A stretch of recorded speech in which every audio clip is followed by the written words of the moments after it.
अच्छा जी, हजूरे वाला सवेरे सवेरे मैं वीडियो लाई एक भी काम ते जाना चाहिए कि छुट्टी करनी चाहिए 14 अगस्त की।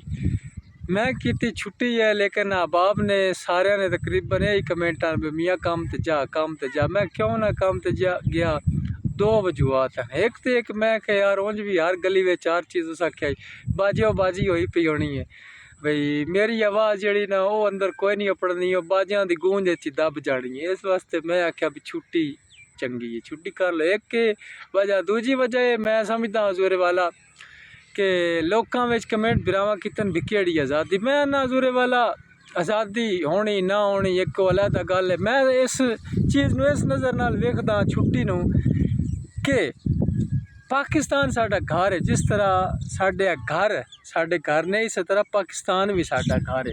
घर दे विच 100 मसले मसाइल हो, नाचाकियां हो, आपस में इतफाक ना होवे, गुरबत होवे, अफलास होवे, कुछ भी होवे, घर नूं ढाक नहीं ना देईदा। घर नाल प्यार मुहब्बत खत्म नहीं ना होंदी।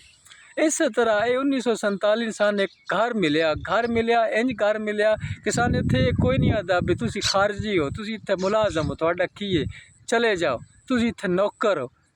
इंज को नहीं आता। साडा अपना मुल्क है, असी स्याह करिए सफेदी करिए, बाकी इसनूं चलाण वालियां ते इहदे विच चलण वालियां ते सानू 100 गिले शिकवे हो सन, वो अपनी जगह ते बरकरार ने। लेकिन इट सैल्फ पाकिस्तान नाल सानू मुहब्बत है, क्योंकि साडा घर है।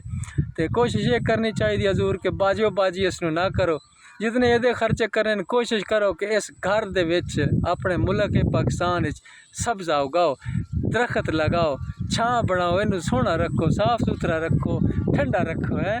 तो ये कोशिश करनी चाहिए। बाकी आबाद रहन, सलामत रहन। जिन्हें भी मैंने आख्या काम तो जाओ ना भी मुहब्बत की भी यार चलो पार्टे का कमा के लिया, सलामत रहो जनाब।